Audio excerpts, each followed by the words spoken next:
Welcome back to the Culturally Distinct Podcast. It's your boy Black Adam. I'm glad you guys tuned back into the show, guys. It's been a long week. It's been a great week. Last week it was Thanksgiving, and I'm glad you guys enjoyed it with your family. Hope you guys had a lot of turkey, had a lot of stuffing, and you did what you needed to do to give thanks.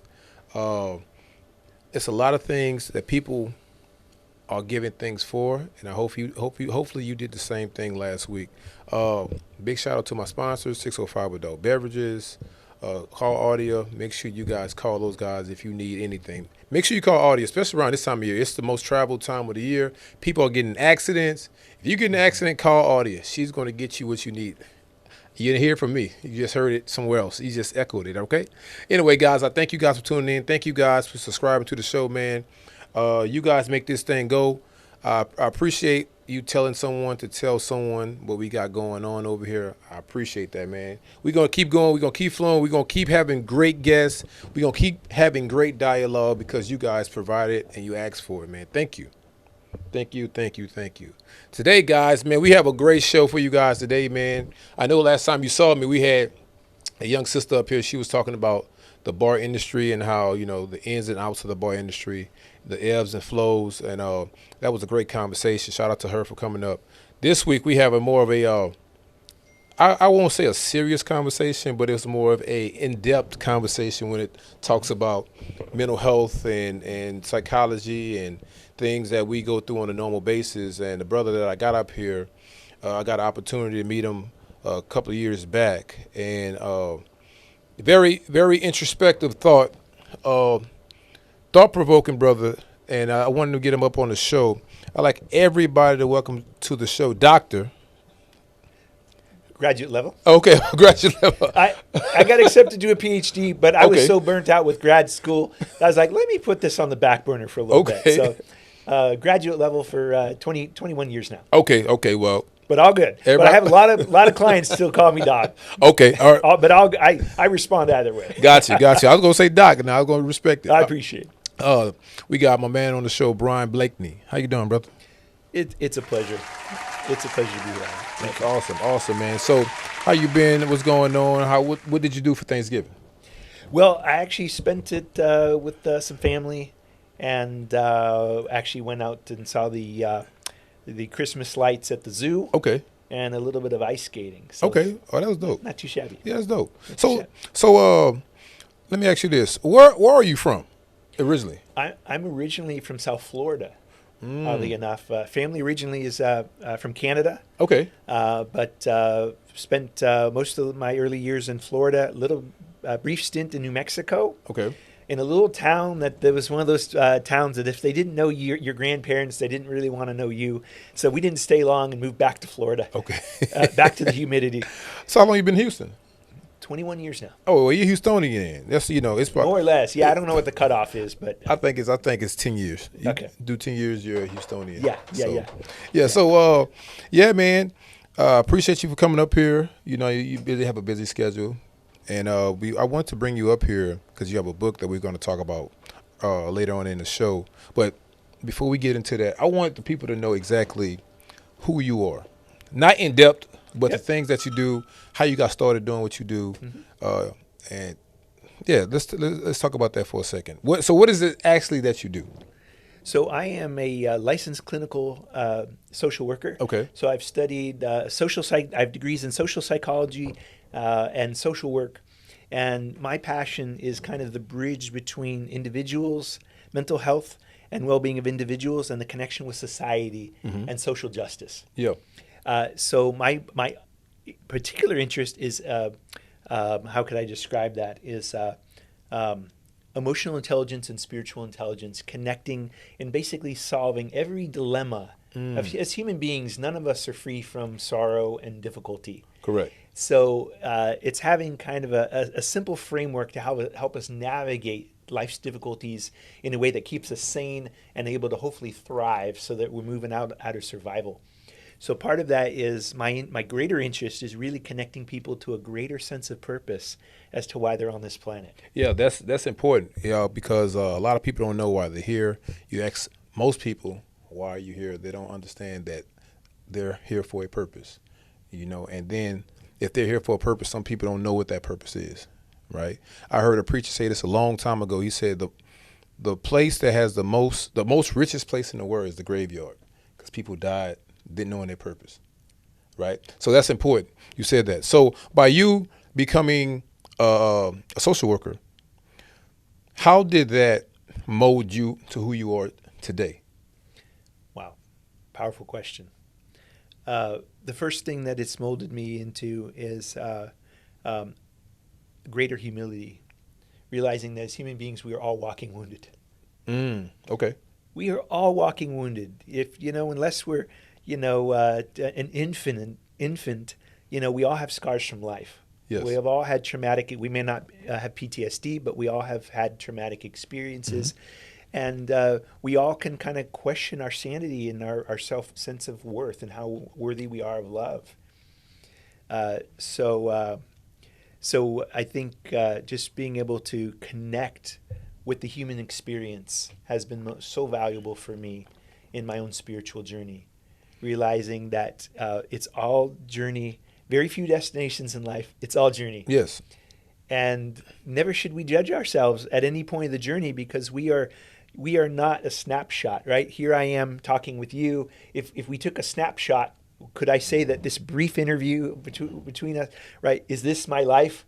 No, not really. This time to right now is just a segment. It's a moment, yeah. It's a moment. Yeah. And so many parts of our lives, even in our mistakes and our setbacks and our grief and our shame, are just snapshots. And so it's important to really look at the totality and a genuine average. Yeah. Because we all have bad times, but most people, despite their challenges and pains, most people are good people and they're doing the best that they can. What they have. Yeah, I heard this a long time ago, and I always kept this with me. It said, nothing that we do is bad. It's all for a greater good.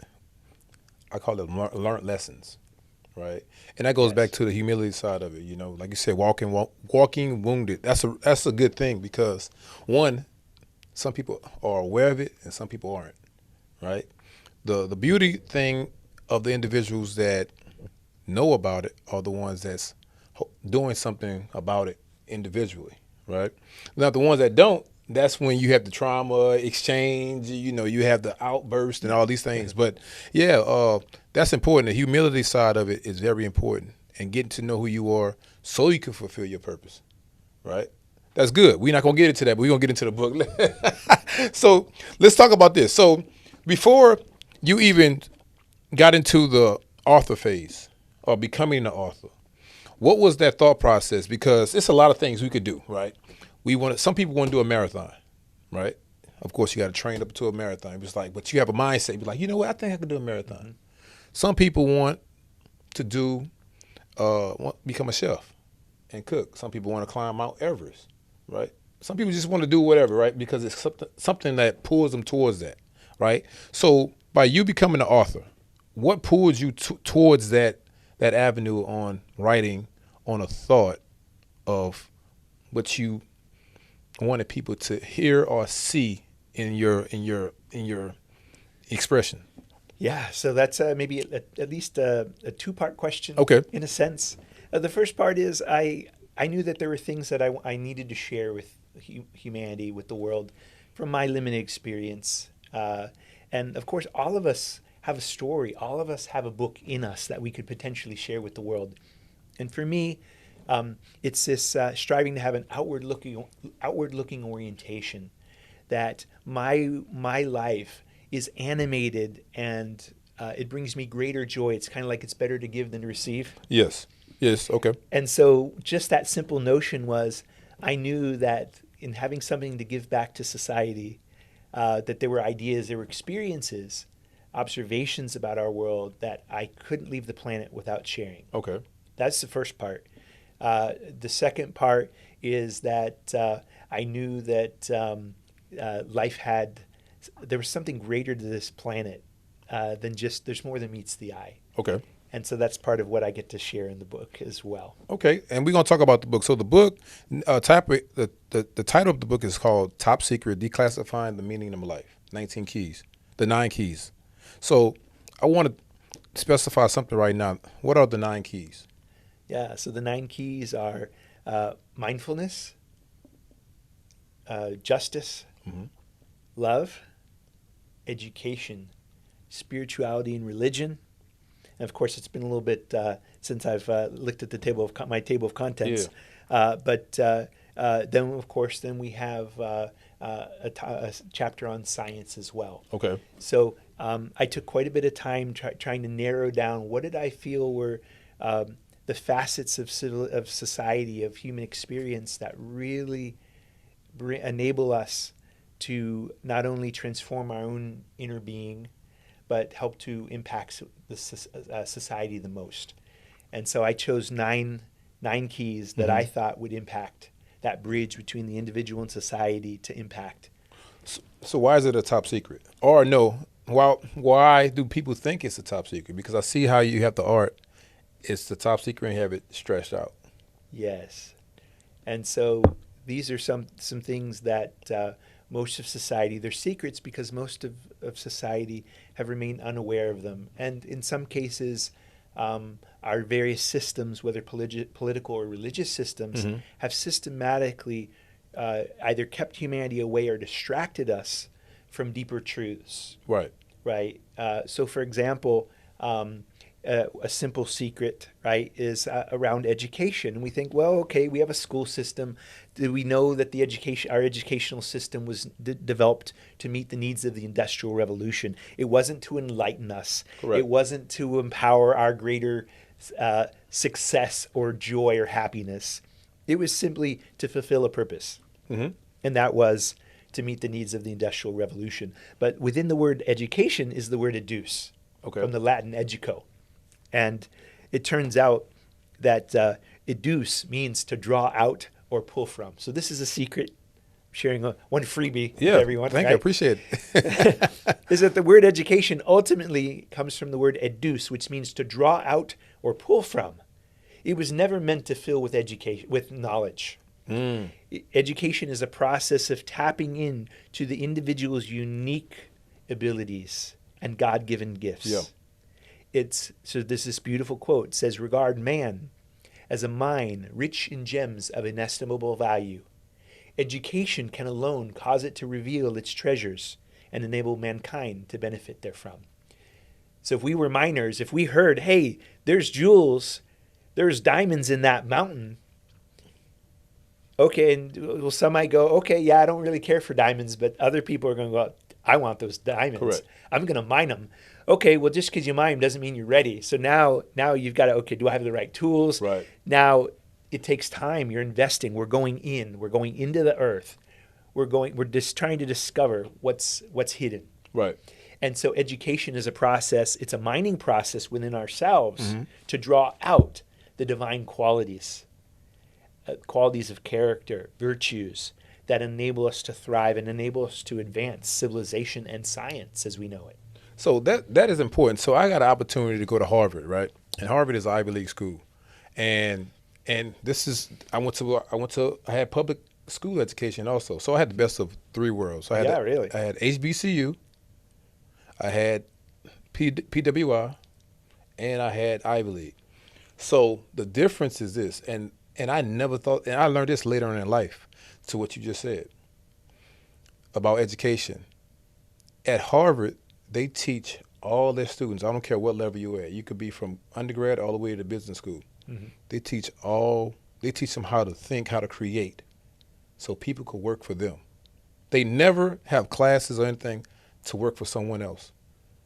That's the mindset. Yeah, that's the mindset. So when that's why a lot of people don't graduate, because it's like, okay, I have the tools, it's like the foundation, and I'm gonna just apply that to life, and they that become makes sense now. they become so successful. It's like, I don't need a 4-year degree. I already know I have the education. I have this top secret. Versus a PWI or HBCU, they teach you how to work for a company or work 30 years or whatever that is, where you can be controlled under a system. So, but no, that makes sense. So that is a top secret, and I don't think a lot of people know that. I'm talking about a lot of people that's very educated, PhDs. They don't, because I guess they focus on other avenues in their profession But in terms of success, well, I ain't say that's measurable. In terms of working for something Hmm. or benefiting something versus benefiting yourself, a lot of people don't know that. So yeah, that's good. So I also want to get into declassifying the meaning of life, because people have a certain definition what they look at life as and Hmm. what they think life is. So how do we declassify? Like, it's, classified information is like only a certain amount of people know what it is, right? How do we declassify something that we don't even know that is classified? Yeah. So the first thing, of course, it's nearly impossible to change anything that we're not aware of. So the Okay. first part is awareness. So a lot of my book is just bringing about awareness of certain concepts, and then with that awareness, we're able to basically discern, uh, better discern truth from falsehood. And so part of that declassifying is um, a self with the awareness. There's a self reflection as to, okay, how does this information, how does this knowledge feel? How does it impact me? Mm-hmm. Does it affect does it affect my beliefs? Does it affect my values? So it turns out the path to declassifying meaning is a path of exploring our own values. Who are we? And to your point and questions, right? What do we stand for You're right. as a human being? Yeah. And the old quote, those who stand for nothing fall for anything. Anything. Correct. Right? Or fall for Correct. anything, right? And so a great part of our identity is being clear on our own values, our own do's and don'ts, our own rule book. Right. And so this is enabling us to systematically declassify step by step, right? Imagine if something is, in our society, something is declassified. Well, there's a process, right? It's almost like there's a voting. Well, should we release this information? Imagine if it's UFOs, right? Right. Oh, Right? yeah. Declassifying. Okay, does it go to a vote? And what committee decides collectively? And so we collectively within ourselves, and maybe in consultation with others, make decisions about the changes that we'd like to make based on those insights. That's good. That's good. So let me ask you this, because I know in the book you talk about your childhood and talk about how you lived in 5 different countries, right? You certainly visited for quite a Visited. while. 100-day trip. Right. So essentially living, yes. Right. Basically It was living, living, right? yeah. So how did that train your mindset for life?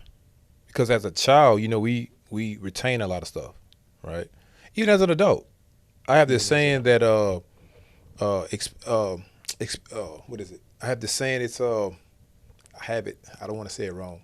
Basically, exposure. Exposure leads to expansion, right? The more you expose to, the more expanded your mind becomes, right? And you had this as a child. So now, how did this way of you becoming who you are create who you are? Like, how did that shape it? It's essential to my being. Okay. As it turns out, right, the happiest and oftentimes healthiest people are those who invest in experience rather than possessions, Okay. right? Yeah. Okay. So, in this process, my mom was not far above in her second marriage, and with me growing up, was struggling financially. But she had one really amazing year financially. And that happened to be when I was about 9 years old. And from that, with that, she decided to make plans. Like, I don't know when this is going to come around again. She could invest in all kinds of more new furniture and all kinds of things materially. But she was wise enough spiritually that she said, no, material possessions will only get us so far. And so she said, we're going to go on an unforgettable trip. And we went on a 100-day trip Wow. to 5 countries. I finished school early and I started school late. And I got 100 days of that summer, Wow. right? Wow. Just over an entire season, right? And so it turns out that she made an incredible decision, because I have my mom to thank for this book. Yeah. Because it inspired everything in terms of who I am today. Yeah. So those countries also shared with me in terms of the greatest exposure was to cultures. Yes. Yes. And so That's important. When we came back, I couldn't stand to be back in the United States for a long time, because I realized how myopic our thinking was. Yes. How insulated Mm-hmm. we had become. Yeah. And so, in a sense, it almost felt spiritually dead because I experienced poverty in some of these. I observed poverty in some of these other countries, in a way that it almost it it was quite humbling to see and amazing to see that the poverty there was less, genuinely a lot less than the poverty Yes. here, and yet they were happier. Very happy. Many of them were Satisfied. actually happier than most of the wealthy in this country. Yes. And that was a paradox for me to observe. Like, wait a minute, I always thought that having more meant more happiness, Mm-hmm. and it broke that connection in a sense. Yes. So when we came back, I had culture shock. I just didn't want to be here. I wanted to be in these other places that were clearly happier. I realized they had their own secret Yes. to happiness. It's like, wait, how are these people that some of them literally had makeshift cardboard? Cars, They were living yeah. in cardboard Houses, boxes, yeah. cardboard houses. And I thought they're more connected, they're more united. Their families seemed healthier and happier, Yep. even though they had so little. Yeah, I have a. It's funny you said that. You too, you have a similar. Yeah, I have a Yep. similar, because I've been to almost 20, 30 countries, you know. I think you got me beat now. Yeah, I've been to a lot of countries, and I still travel, but I travel for that reason, for culture reason, because the first time I heard this was maybe 10 years ago. I went to Jamaica, and this guy said this. I was like, he was talking in patois, and I understand patois because I'm from New Orleans, right? So we have a broken French. It sounds like patois or Portuguese or whatever. Yep. So, and he was talking. He's like, you understand what I'm saying? I said, yeah. I said, well, have you ever moved to the States? He's like, never. I was like, why? He's like, he was saying that, well, the reason why I never moved back because this is my country. This is where my forefathers started. This is where I'm going to end. And I was like, and I didn't think about it until we was on a boat, and I was thought about it. I was like, what does he mean by that? Basically, he has a connection to the land where his family came from, right? So I thought about that. I was like, that's very important. That's why some happiness, or basically saying this is mine, or I have a piece of this, even though I might not own a lot of wealth or a lot of Yep. physical things, tangible things, but I have a piece. This is me. This is part of me. And I think with us in America, it's a disconnect because, with the slavery and then all that, we don't have a connection to America. And then now, when you got that, you have also connection. We start connecting ourselves to things that make we look happy. And then, we got the foods, and we got education, and we got the television, and we got media, and we got you got all these things that's, we got their own agendas. So, yeah, I get that. I understand that 100% when you see other countries, you go to other countries, and you at peace with yourself to a degree, and you look at it like, wow, I wouldn't mind doing this. Like, a place like that with me resonates is, I don't know if you've ever been to Belize. I have. Belize is one of those places that resonate with me. I could live in Belize forever and never come back. Panama is another one. Mm-hmm.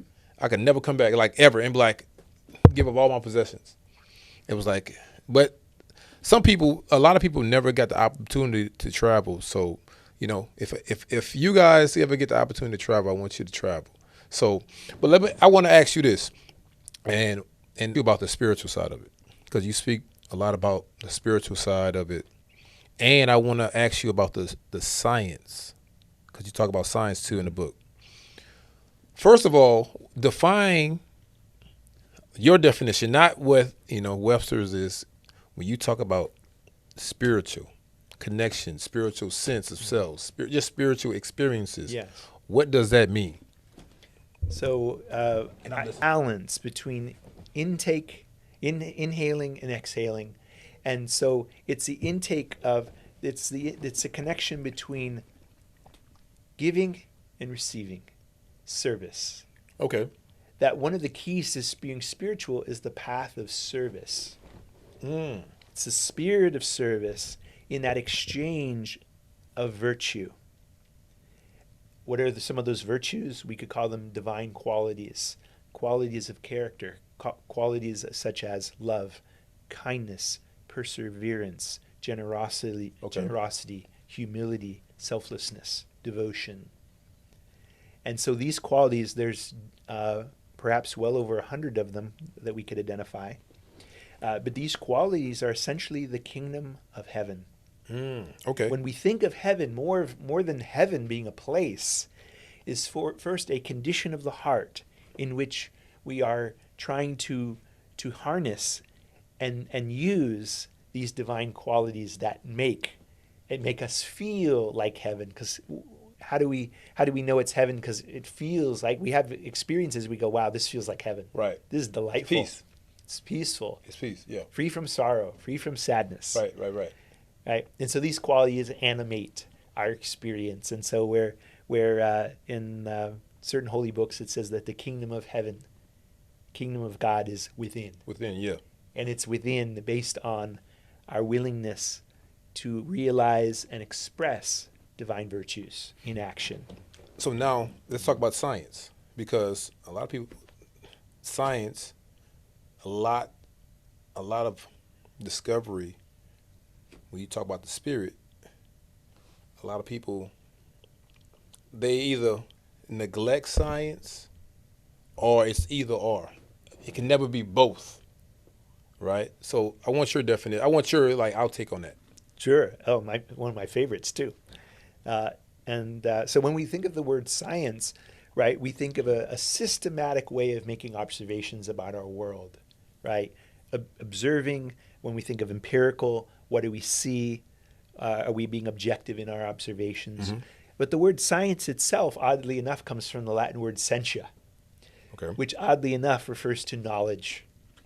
And most people never, here's another little secret. Boy, I'm giving away a bunch today. But the word sentia, meaning knowledge, rarely do we ever make the connection between the word science and the word senses. It turns out the word science comes from the same Latin root word as the word senses. Like five senses. Like the five senses. Okay. Of course, there's many more than five senses. Yeah. But what's really cool is that the senses enable us, with this word knowledge, the senses enable us to know about our environment, to experience, to take in information, to engage, and potentially to change our environment. Okay. Because in the interacting with our environment with our senses, we're getting data. And we're able to take that data and say, okay, well, what if I do that? It's like the curious 2-year-old. What happens if I do this? Right? By interacting with our environment, pushing and pulling and holding on to. So it's like a manifestation. It's a process of manifestation. Basically, yeah. And each sense, imagine if we didn't have eyesight. Yes, we could still live, we could still be happy and experience life. But if we didn't have the sense of vision, we'd be so limited because vision takes in so much. We learn just vision alone, we take in so much of what our world appears to be. Right. What we'd say it is. If we didn't have the sense of touch, how disconnected might we feel if we just didn't even have the sense of touch? Correct. Or, my goodness, if we didn't have our hearing. I think some of us have had done that debate with ourselves is, gosh, if I had to lose which one of my senses, which would I choose? Would it be my sight or my hearing? And we're like, I don't know. That's a tough one. Yeah. Right? Especially if we're a music lover. Absolutely. Right? Yeah. And conversation, communication, connection. And so it's really neat that these different senses are key, critical ingredients to our ability to engage our environment and connect meaningfully with others. And so science walks on 2 legs, theory and observation, and one comes after the other. Because every theory, hopefully that theory is an educated guess and we're making observations about that. Okay, and then when we make new observations, from there, now we're making more theories. Okay, we got this far. And think about the evolution of inventions, whether it's the light bulb, Thomas Edison, and all the various crazy things, right, to find the right filament. Right. Right. And so cars, phones, you name it. It's all this process of not just invention, but innovation. Innovation, yeah. Right. And so that innovation process is that process of making, not just settling with okay, that's what it is, matter-of-factly. No, We go beyond that, and we've got curiosity turned on the whole time. Okay, we made these observations, but what else can we learn? Right. When we look up at, for example, when we look up at the stars at night, we could have just settled with a basic telescope. But part of us are like, wait, well, if we can build this telescope, could we make a stronger telescope? Go beyond that. Right. And what would we see with an even bigger telescope? And now we can see billions of light years. Yeah, you know what you're saying is important. I had an instructor in college. Everybody called him a lunatic. Right, he was a double major at MIT. Was he a mad scientist? Yes, very. He was like super weird, but he used to come into class and ask us a question every class, every Monday, Wednesday, and Friday. I love that. Yep. And it was one of those questions. It wasn't a trick question, but it was something like a simple, but it's so profound. And I would never forget this.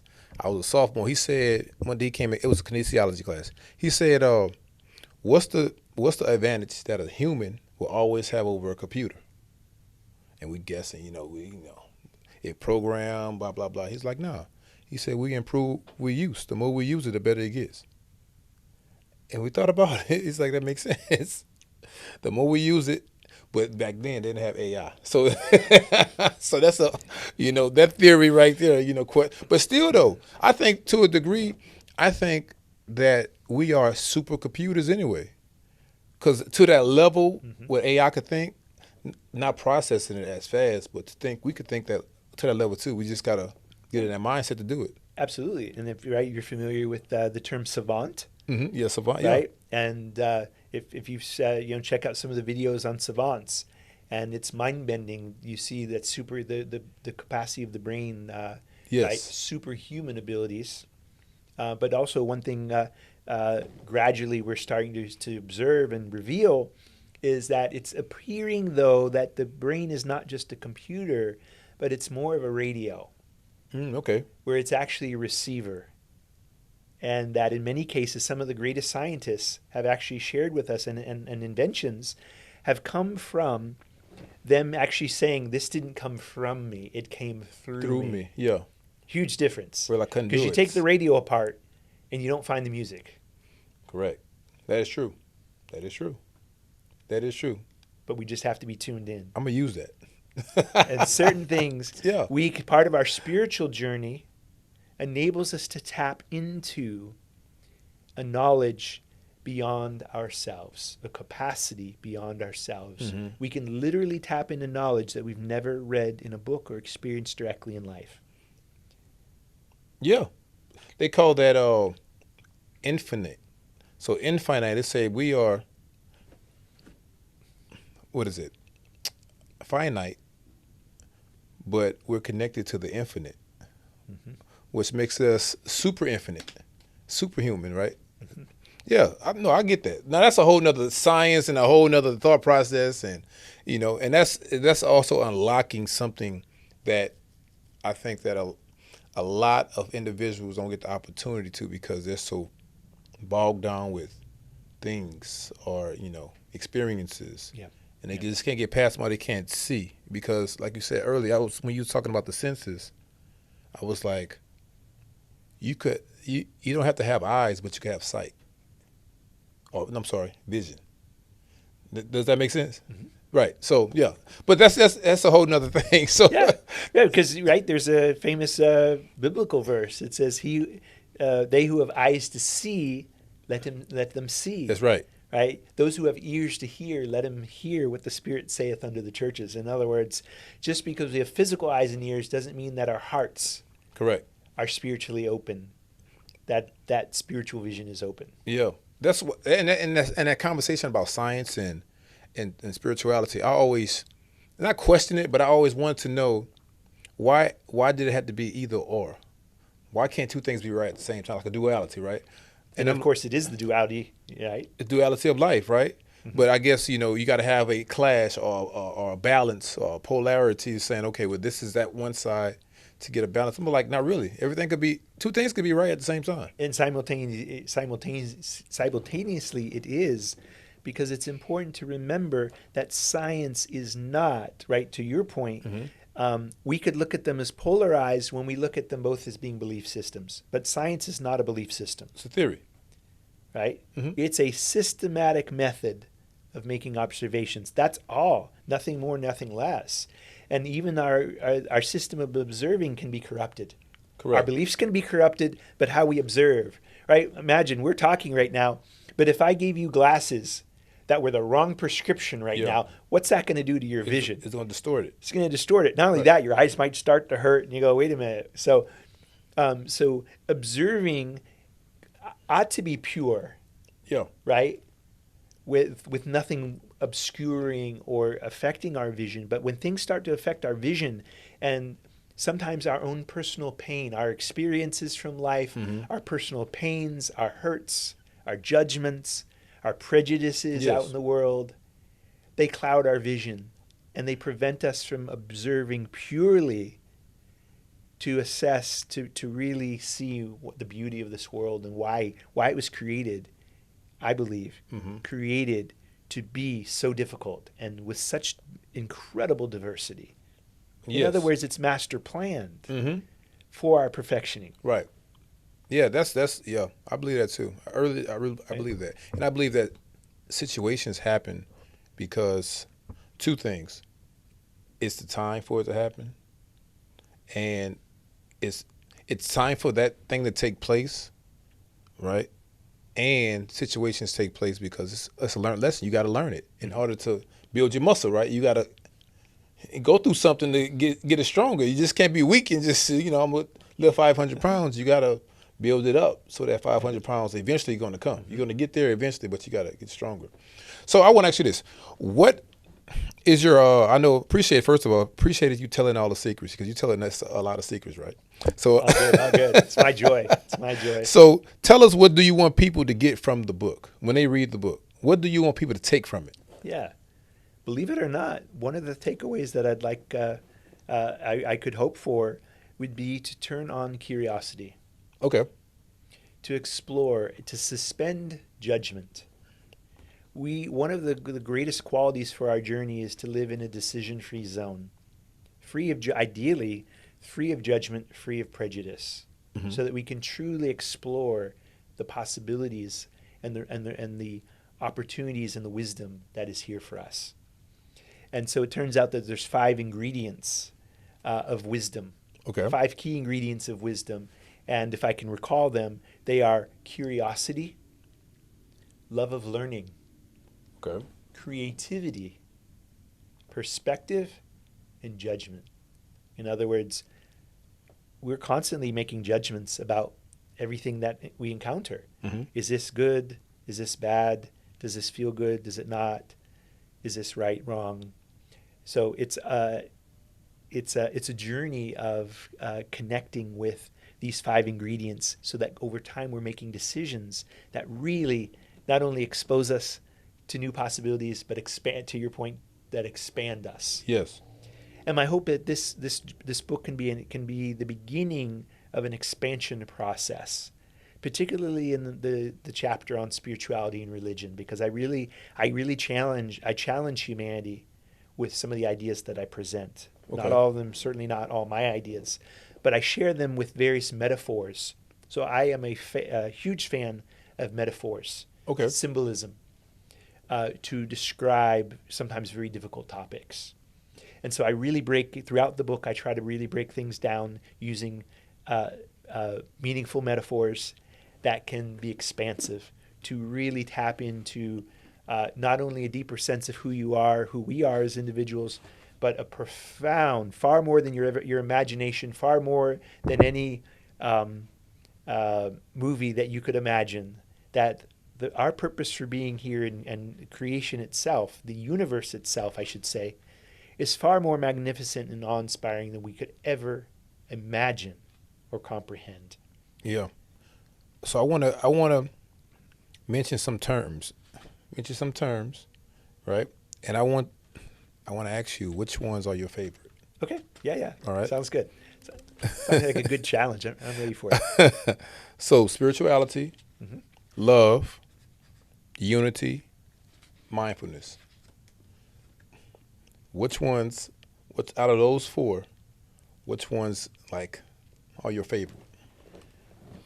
I guess I would have to say the spirituality Okay. and religion, Mm-hmm. certainly the science element, but unity. I would, if I had to really, which one brings it all together is unity. Unity. Okay. And as you mentioned, kind of briefly mentioned, in terms of why did I choose nine keys? Because nine, symbolically, nine is the highest single digit number. It's symbolic, has many different Right. things that it Because represents. it goes back down to zero, right? Right? Yeah. But one of the things that nine represents is completion, Okay. unity, wholeness. That this book potentially is a foundation for our wholeness as individuals, as a civilization. And that the greatest unity is, of course, the unity of humanity, the oneness of the human race. There is one race, the human race. And that humanity will never achieve its true potential until humanity is truly united, that we realize that we all come from the same dust. We all bleed the same color. We all bleed red. Okay. Right? And part of that unity is what is one of the key atomic elements in our blood, right? Iron. But where does iron come from? Where do the elements that make up our body come from? We come from stardust. Yes. Literally stardust, created within stars. Okay. That's how the elements form. Starting with hydrogen, gradually building up to heavier and heavier elements. Yeah. And it turns out that our bodies require all of these elements. Mm-hmm. It's not random that we exist. Why? Because consciousness came before matter. Correct.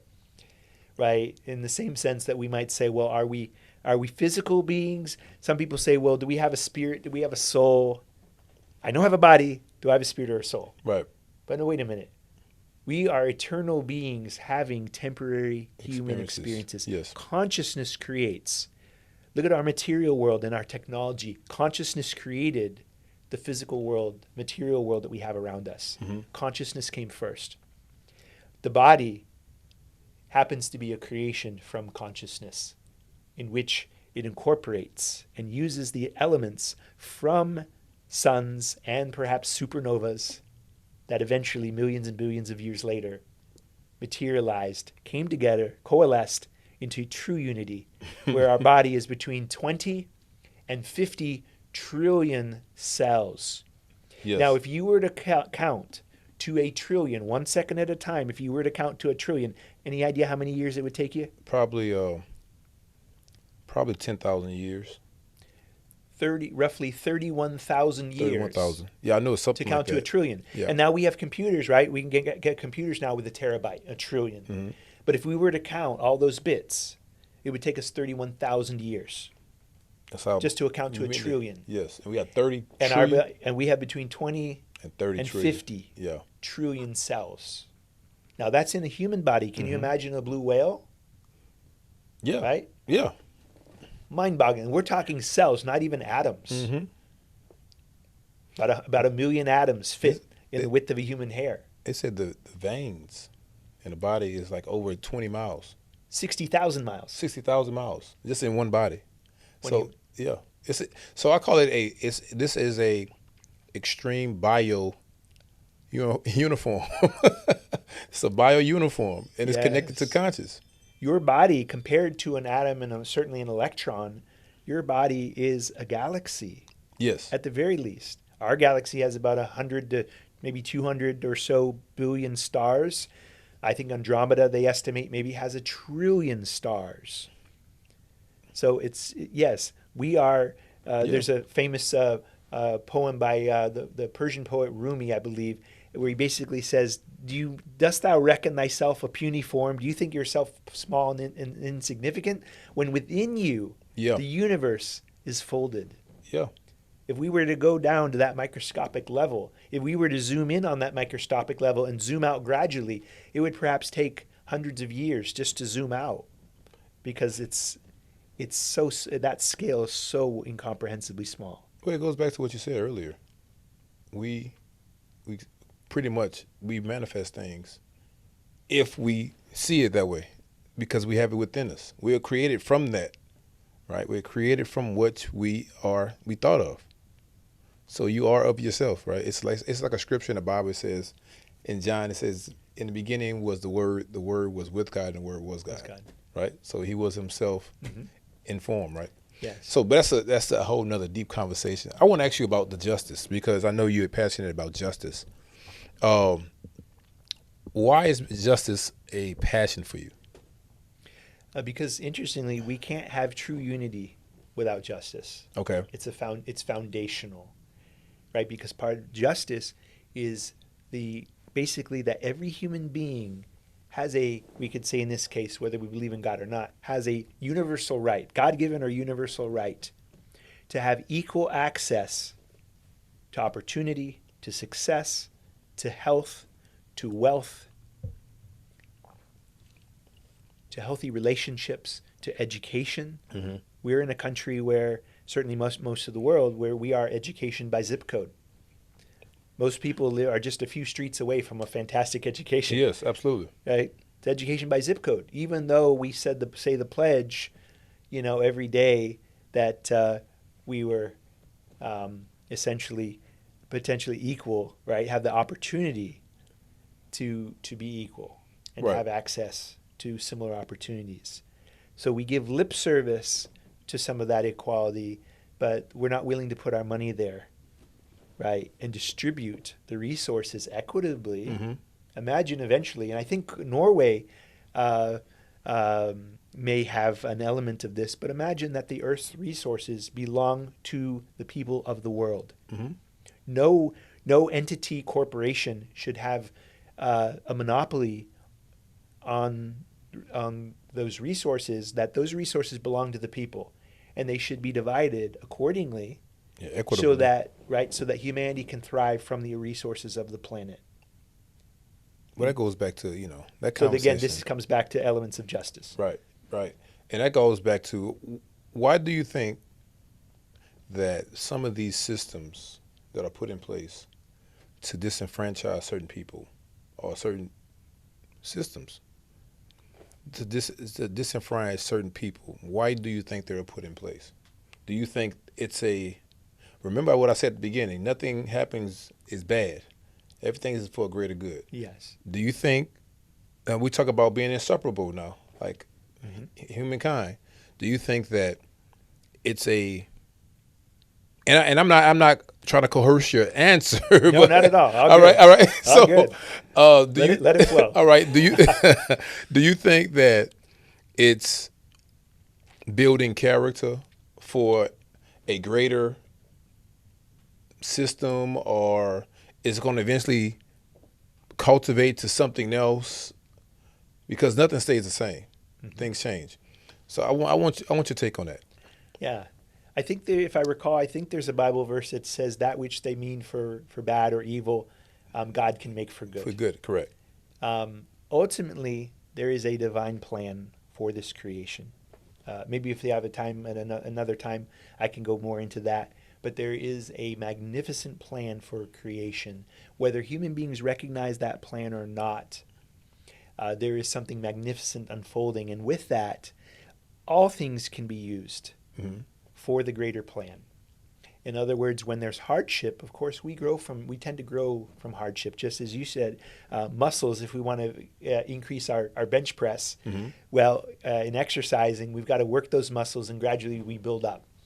So hardship can build capacity, Okay. and it can certainly build humility, and it can build determination, because now with injustice and oppression, right, there can be a degree of pushing back to say, hell no, we're not going to stand for this anymore. Mm-hmm. And so now we're developing other qualities of courage to stand up, Resilience. resilience, Yeah.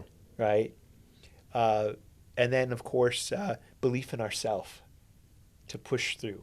Mm-hmm. Um, I think part of that as well, and I had a number of thoughts, but let's see if they come back to me, in terms of some of the why behind the injustice. And that, I think, is because a lot of humanity is disconnected from the grand purpose, Okay. right? People give lip service. In other words, for much of the world, belief in God no longer has a life of its own. Okay, Hmm. in other words, it doesn't have there's this word vitality, Right. right? It's not. It's not. It's not. It's not. No nourishment. It's no. Right. It's not getting. It's not getting the resources that it needs to stay alive. Right. Yeah. That polarity is between the head and the heart. We can understand, be aware of things intellectually, but the struggle for all of us is getting things on the heart level. So there's this wonderful quote that says that saying that the longest road in the universe is from the head to the heart. That's the longest road in the universe. Wow. It's the hardest one for us as human beings Mm. because we can say we know things, and yes, we're aware of them cognitively, intellectually, Right. but it's not in a place where it moves us into action, where it changes us on the level of character Wow. and how we engage the world.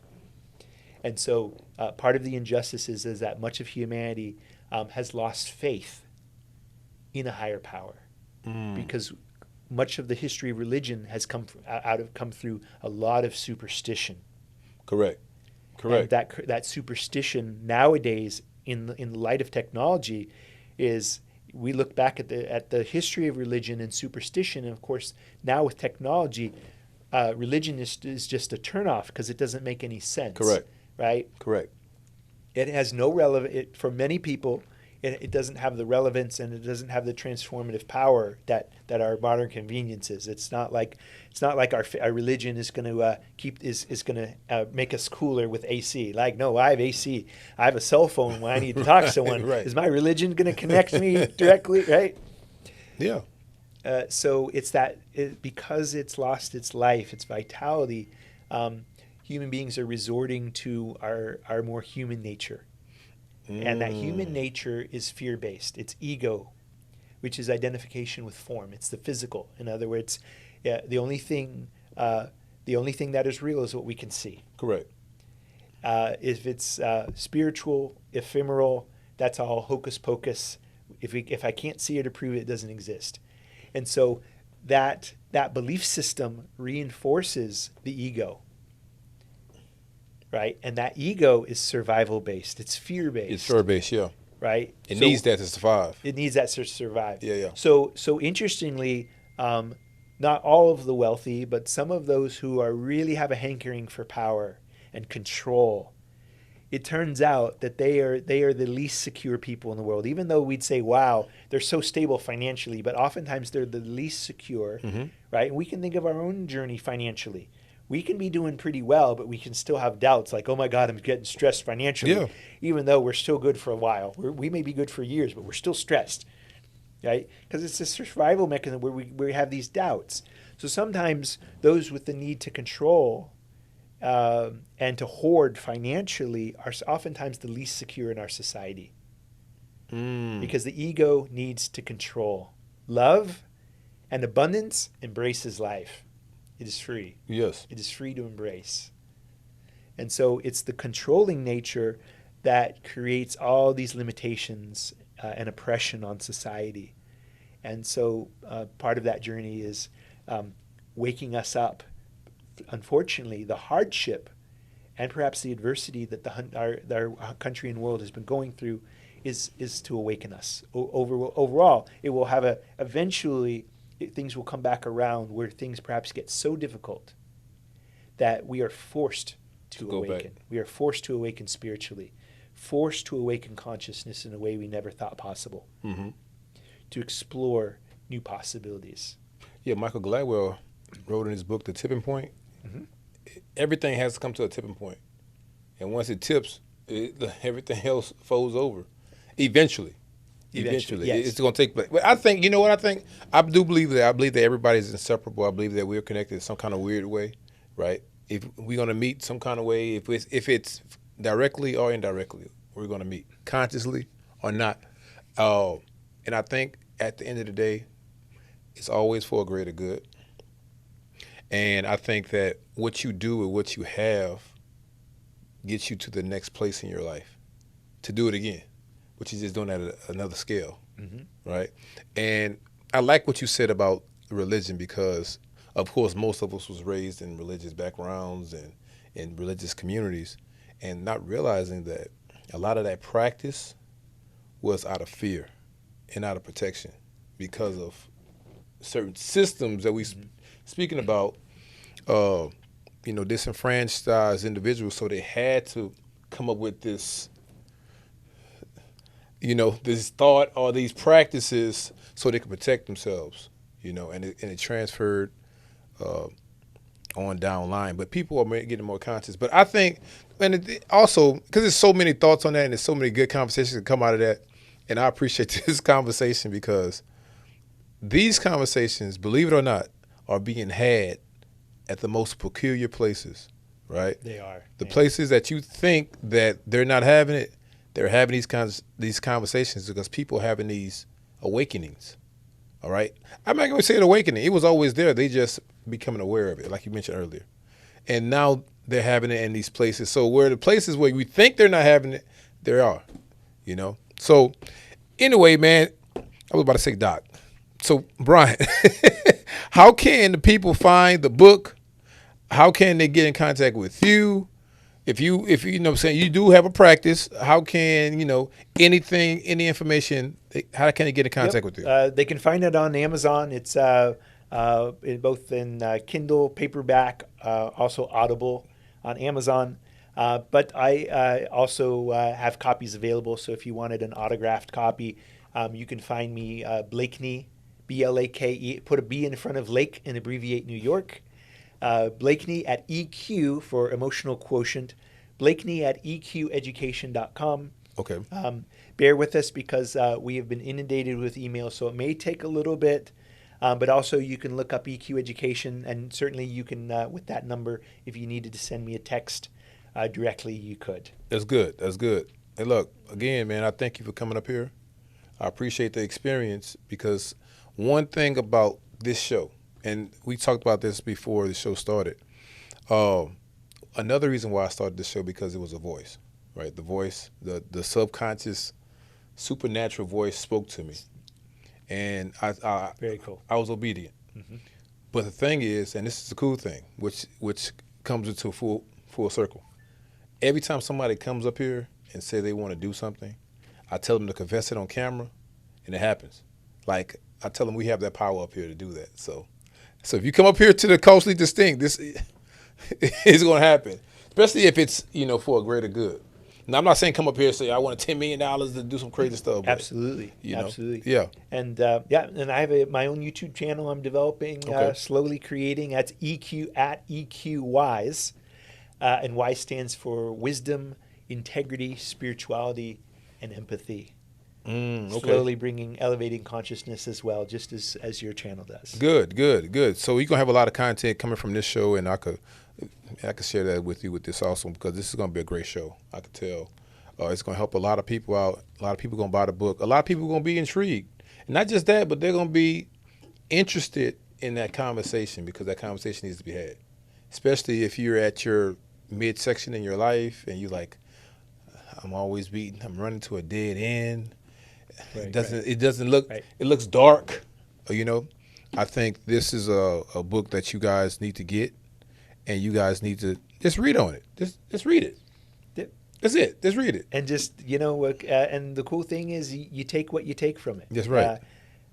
There's no specific outcome that has to be had, but just if there's one insight, which I know there will be more than one insight, that literally could be transformative for a lifetime.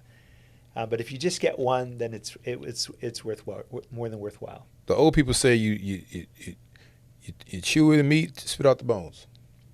In so many words. That's it. If it's for you, it's for you, right? So, yeah, man. So I thank you also for tuning in, telling people to tell other people.